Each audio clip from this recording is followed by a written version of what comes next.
Hi, entrepreneur. Welcome to your Entrepreneur Resources Show. I'm super excited that you're here with me today. Thank you so much for tuning in. I'm Brittanys, your host, and here at your Entrepreneur Resources, we discover the no-fluff action steps to help you avoid all the overwhelm and all the BS out there, connecting you with the right mentors, resources, and tools, helping you every step of the way on your entrepreneurial journey.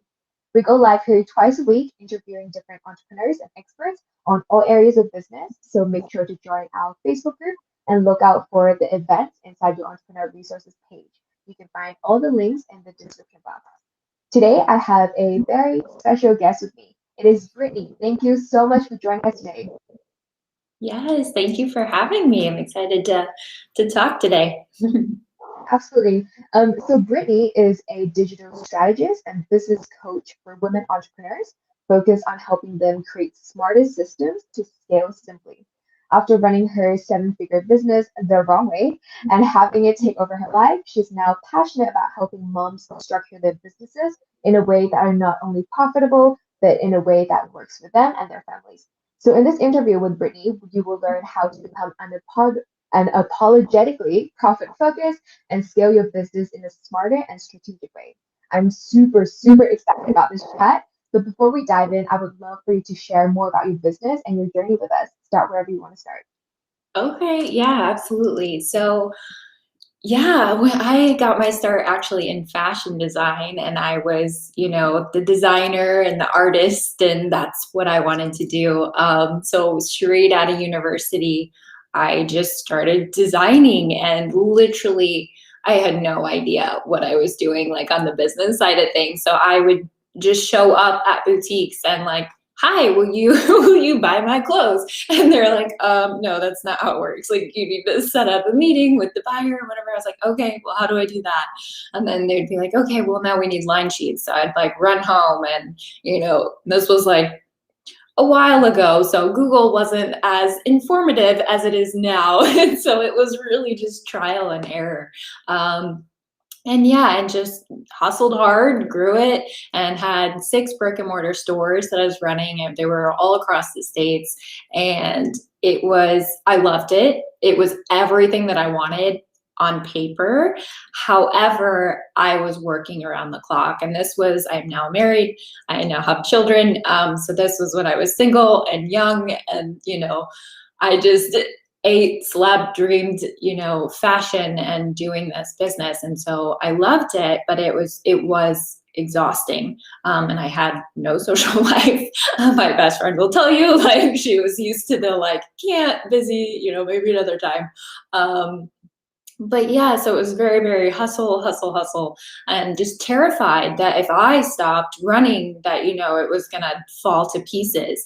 And so it really wasn't until I became a mom that my whole mindset shifted, because before then I didn't value my time. And I'm being 100% genuine when I say I felt like sleeping was a waste of time. Like, that's how hustle mode I was. I was like, why sleep 6 hours? Because I could get so much more done in that time. Like, it was crazy. And then enter this little girl with these big blue eyes, and I'm like, oh, well, I don't want to be doing anything else, right? But I did. We were talking about this before we hopped on. Entrepreneurs, we are just wired differently, right? And so that's how I am. And I'm not, and this is not against stay-at-home moms or stay-at-home dads, but that's just not how I'm wired. So I really felt like I was stuck, because I was like, okay, do I follow my dreams? And then I'm never home, like the daycare drop-offs and missing weekends and milestones, or do I just give it all up and stay at home? And then, quite honestly, I felt like I was going to be miserable, right? So I was like, okay, there's got to be a better way. So I streamlined and restructured the entire back end of my business and put it all online.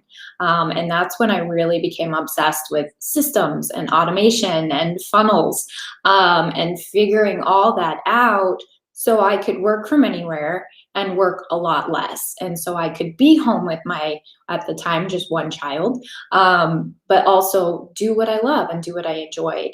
And then through that whole process of things, I then discovered coaching was a thing, because then other boutique owners that I had known, when I was running my stores, came to me and they're like, well, how are you moving online? How are you doing this? I don't understand. So I was just helping them.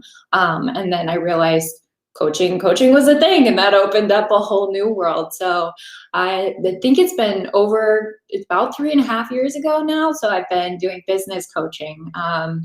And specialize in digital strategy and just streamlining and automating and all things evergreen. Because it's what you said in the beginning. It's about working smarter and kicking the overwhelm, because there's so much out there, and that hustle mentality and that go, go, go mode is so prevalent in the entrepreneur and the business space. And I do wholeheartedly believe that there's a better way, so we don't get burnt out, and so you can actually enjoy your life and still follow your passions.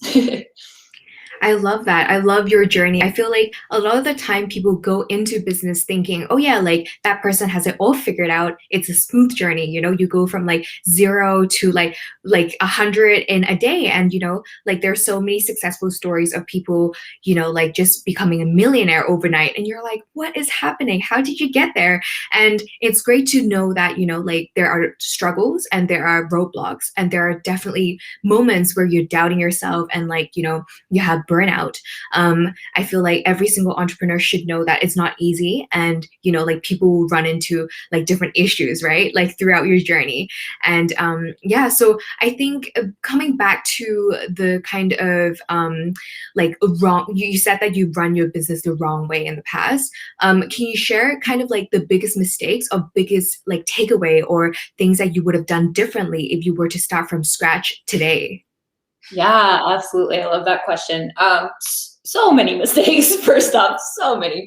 But the number one thing I think, and I find a lot of my clients do it too, it's kind of the putting out fires mode. So I had back in the day, aging myself, it was the BlackBerry. So my work phone was a BlackBerry. And I literally got it because of the whole text board, so I could answer emails all the time. And so the second I got an email, whether it was a customer, whether it was an employee, whether it was a manager, whatever, I was in that reaction mode. And so it didn't matter if it was midnight or if it was 5 a.m. I was on it and answering. And then you are just falling down the rabbit hole of like, okay, a manager, some shipment was off or something like that. So then I'd be hopping into that. And then, okay, well, now I've got to follow up with this manufacturer. And then now we need to go buy, it's the chain of events that everyone goes through. And then by the end of the day, you've been busy, but you really haven't been productive, right? And it's just going from one thing to the next to put out fires. Gosh, I cannot agree more with that. Right? So I think for one, that was a huge, huge mistake. And a lot of people fall into that because they feel that pressure of like, I have to handle this right now. But that's why it all comes back to systems, because when you have systems in place, then you know that a lot of those things are already going to be taken care of, or you can block off time to take care of that. And that's going to really protect that productiveness that you're doing that actually matters and that actually moves the business forward, rather than just running around kind of like a chicken with your head cut off, right?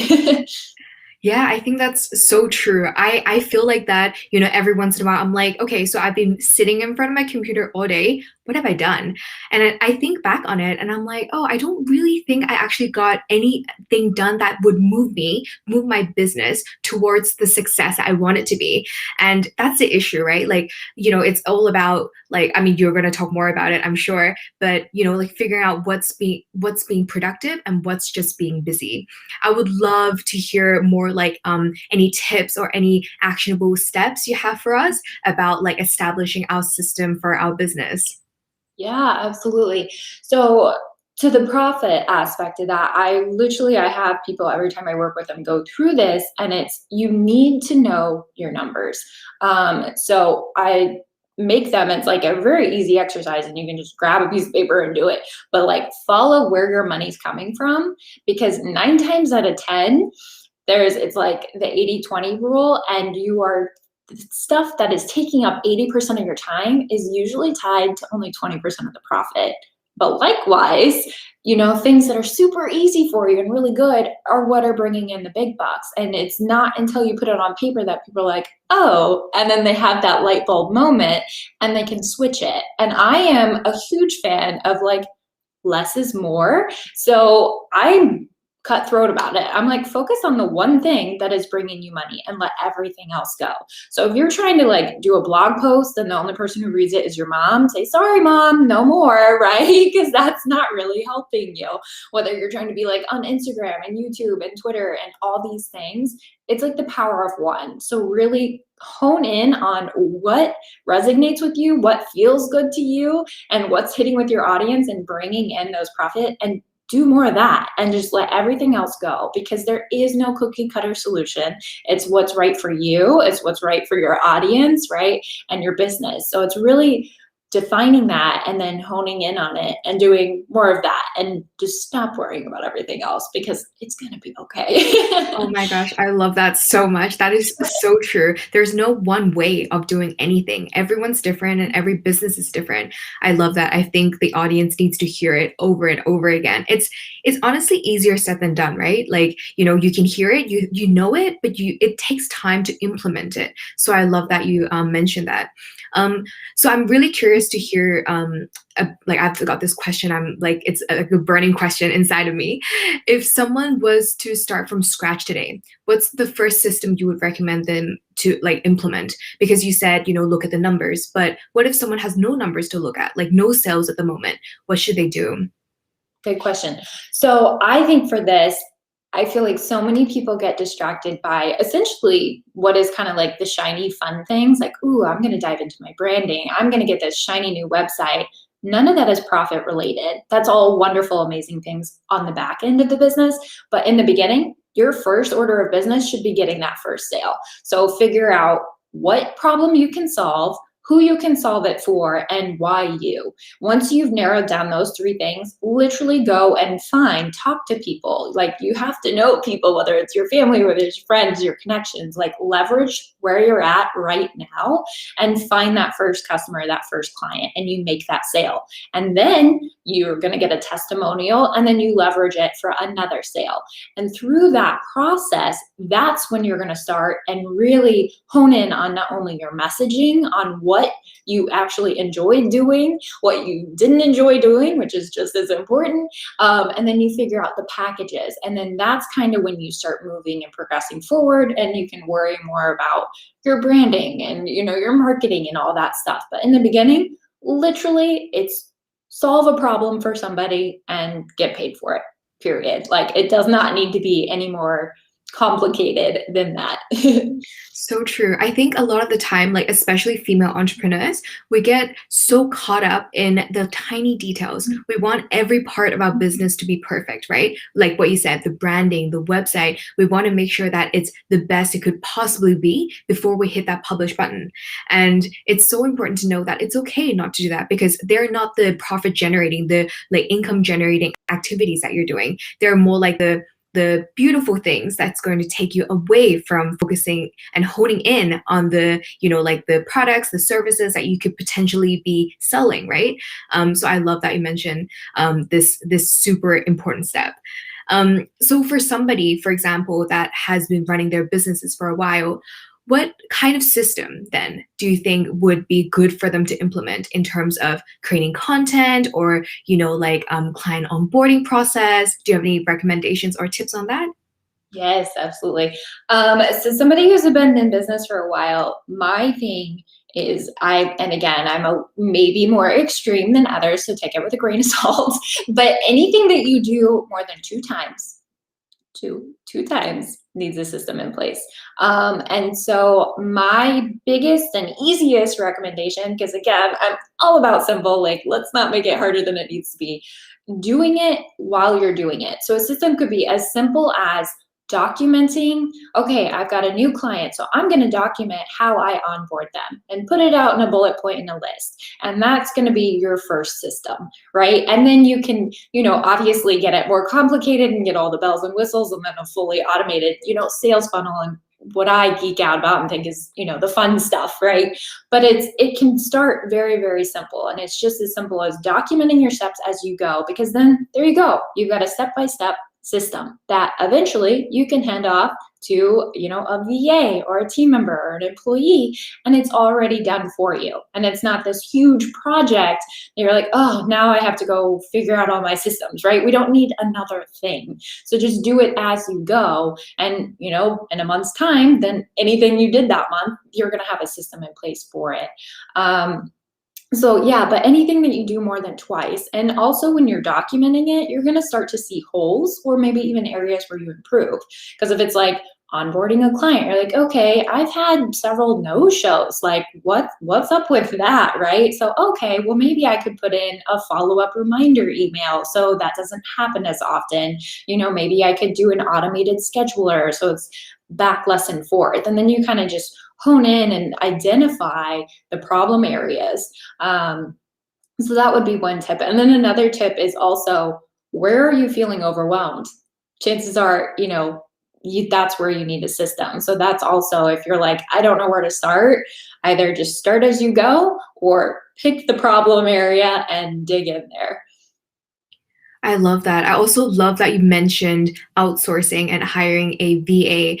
I feel like systems really come especially important when you start outsourcing to people. Do you have any recommendations for someone that's listening right now that's considering hiring a VA or a service provider to help them out with different aspects of their business? Like, how should they kind of pass on that system to this new team member of the business?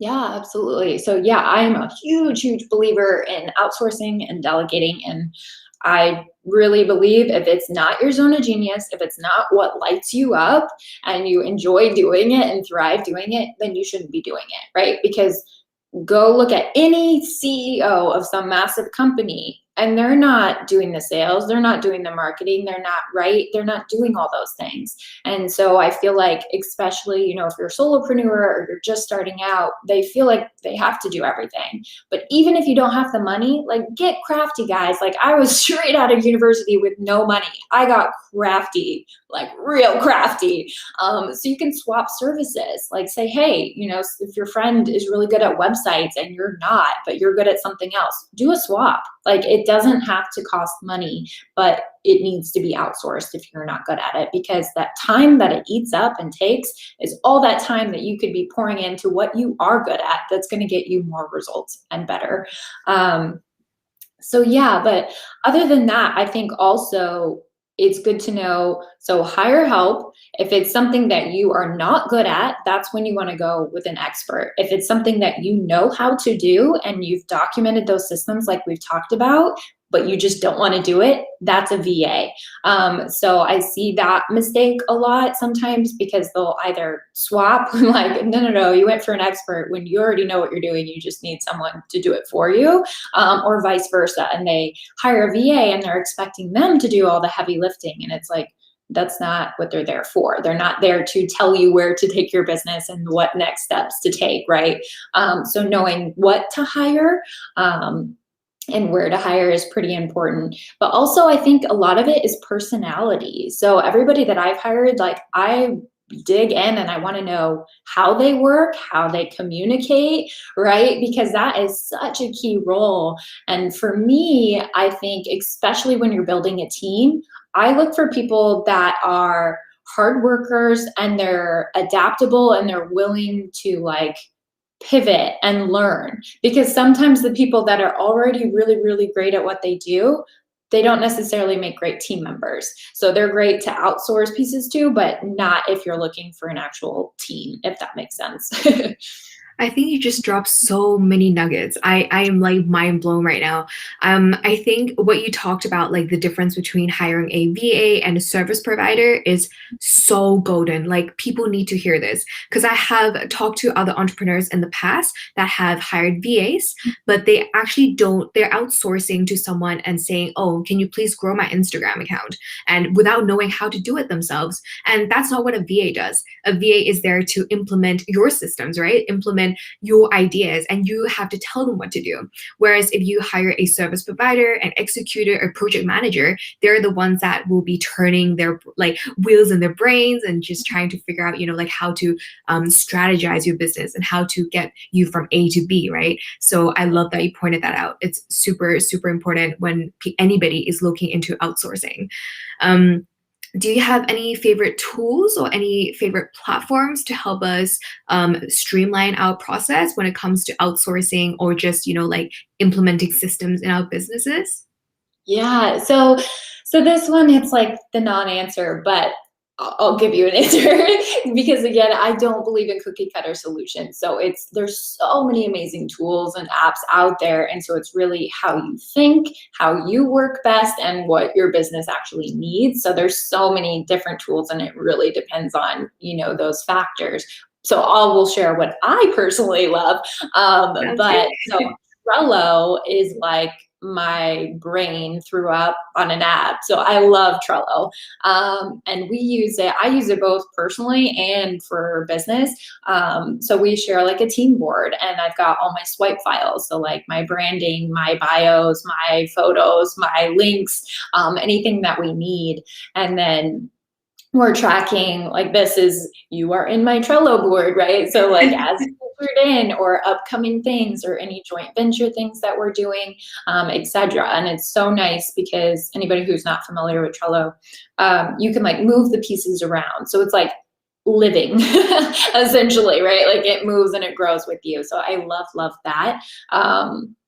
And I have a board for each of my kids and track, their milestones, their doctor's appointments, and cute things like that. So there's so many amazing things that Trello can do. Canva is a really great one, and I think super useful for the entrepreneurial space because you can easily create graphics, whether it's for your website, whether it's social media, and they look great. So, if you're not there yet, you're not outsourcing, and you're pretty good with artsy eye, Canva's awesome. Kajabi, I love Kajabi personally for my programs and my courses, and just that it's all encompassing. And we're actually currently moving all my websites over to Kajabi right now. So that's another favorite one. There's so many out there, and it's amazing because 10 years ago, like none of these even existed. So it's so fun that there's new apps and stuff coming out all the time, but it's really finding, testing it out and finding what works for you, because it's, like I said, it's not going to be for everybody, and different people think different ways. So if it doesn't work for you, don't feel like you have to just because everybody else is raving about it, and lean into what feels good and right for you. For sure, definitely. I've used Trello before, I've used Asana, and I feel like there are different tools for different people. And, like your entrepreneur resources is about connecting people with the right tools for them, right? Just like what you said, it's not like just that one tool doesn't mean that it's going to, like, it's good for me, doesn't mean that it's good for you, and vice versa. So I feel like it's so true. I love those platforms that you mentioned, and I feel like some of the audience I feel like I would check that out. And some might be like, oh, I used it and I didn't like it, and that's totally fine, right? That's why there's so many tools out there for everybody. I have one quick question that's kind of personal. I'm really curious to know, because you're a proud mama, you are productive, you've got this amazing business running while having 2 daughters.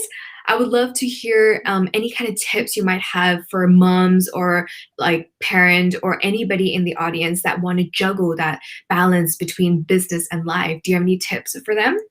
Yeah, I love that question. Yeah, this is something that I'm very personally passionate about because, like I kind of shared a little bit with my story earlier, I really feel like women in particular get put in a position where they feel like they have to choose whether that's their career or family life. And I don't think that needs to be the case. However, that being said, we do have to run our businesses very differently because mom life. Like I was on a call last night and had both my little ones running around the office, and likewise the person on the other side had the same. So it's just a very different, situation. But I would definitely, it's similar to business. Don't be afraid to outsource. As we're speaking right now, my nanny's upstairs with both my girls. You have to ask for help. I work 3 days a week, so she only comes 3 days a week. And then the other days I just get to be a mom and hang out. So it's really finding what works for you, and whether that's just working during nap times, or, finding help, having a friend and swapping and just saying, hey, you watch the kids this week and I'll take the kids next week, and you guys can trade off. But it's really about that support and that community for moms in particular, because it's a lot to juggle. And also just giving yourself grace. Like, Oh, love that. Yep. right? Like, so many moms are like, oh, there's too many things. And some weeks, like, my family wins out and that's who has my priority. And then other weeks, it's my business. And it's just being able to have kind of that ebb and flow and being okay with it and giving yourself grace. Yeah, definitely. So you only work three days a week? Yep. Oh wow, Tuesday. that's incredible. Can I just ask you, like, how do you know what to work on for those 3 days? Because, there are entrepreneurs out there that are working 7 days, just like you said, right? Like, you don't even want to sleep anymore because it's a waste of time. You wake up in the morning, you get on your computer, you work all day, every single day. So how do you kind of like choose what to work on those 3 days? And how do you kind of allow yourself to step away from working on the other 4 days? Yes, yeah. So this has been an extremely long, like, years process of me, because that's how I was wired, was to work around the clock. And so I literally, when I first stepped away, would get anxiety if I wasn't working, and was like, oh, what am I missing out on? There's probably emails piling up. Like, I literally got anxiety. Now, like, I don't work weekends. I don't feel guilt. Like, it feels good and I can be present with my children, which is amazing.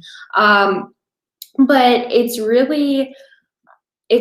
all comes back to what I already talked about. It's being profit focused. It's what moves the business forward. And time has a funny way. If you give yourself 12 hours a day to work, you're going to fill up that time. It doesn't mean it's going to be productive, but you'll find time to do something to fill it with. So just likewise, if you shorten your days, you're gonna get really priority focused, because you only have a certain amount of hours to get that done. So there's a lot less of like, scrolling the Facebook feeds, or, watching that cat YouTube video, because when you really look at what you actually got done, 9 times out of 10, you kind of fell down some rabbit hole, right? And so I've found shortening my days, shortening the hours, has really boost productivity even more so. And yeah, just building my own system. So I know, I do top 3 every morning. And for me, I pick it the morning of, because maybe the kids woke me up late at night. Maybe, I didn't sleep well, or I don't feel good. So it's very intuitive to how I feel in that moment. And I'll set what 3 things I want to get done for the day. And it doesn't even matter if it's, a kid's doctor appointment or something. If you're doing it, it counts as one of your 3. Because that's another thing I've noticed is, like, people have mile-long to-do lists, and then you get overwhelmed and you don't even start. Or even if you cross off 10 things, there's 20 more and you feel like a failure. So set yourself up for success rather than, digging a hole for yourself. That is so true. I feel like I am completely guilty of that. I give myself like 30 tasks in a day, and they're all business related tasks, not personal tasks. And I feel like it's so important to kind of understand that even though it's a personal matter, it's also something you need to do in that day. So it can be part of your big 3, right? It can be part of, like, when you tick that off, you accomplish something. Just because it's not business related doesn't mean that, it doesn't mean anything. It's still super important to you. In fact, it might be even more important because it's your personal life, right? So I think, yeah, such a great tip. Thank you so much. Yeah, so before we wrap up, I know that you have a special gift for us. So do you mind sharing a little bit more about that with us? Yeah, sure. Yeah. So I have a free masterclass, and we really dive in deep to being unapologetically profit focused and helping you map that out and what that looks like for your business. And we also talk about, outsourcing and delegating more, and systems, and how it applies to your business, and how you can figure out what systems are right for you. And just it's evergreen, automated, because that's my jam. So I did it awesome for you one time, and you can catch it whenever it works for you. But yeah, we've got a masterclass for that, so you can really dig in and kind of hit the ground running. I will 100% leave the link in the description box because I've checked out the masterclass. I loved it, honestly. I was taking notes left and right. So I definitely recommend everyone to check it out in the description box down below. And before I do let you go, I would love for you to share where we can find out more about you, where we can connect with you. Yeah, thank you. Yeah, so simplyhappylife.com. You can find me there. Recently, I've been hanging out on Clubhouse a lot, so you can check me out there. And I'm always available in DMs and Instagram. But simplyhappylife.com. Sounds great. Yeah. Brittany is amazing on Clubhouse. She's always dropping value bombs. So definitely go follow her, and I'll leave her handle in the description box as well. Thank you again so much for being here on your Entrepreneur Resources Show. You've provided such actionable tips and strategies. I'm sure many of us have walked away with a lot of notes today. So for the entrepreneur that's listening, in case you want to get a summary of the interview, make sure to check out our show notes, which I'll also link in the description box. We have our live interviews with experts here twice a week, so make sure to stay tuned and join our community on Facebook.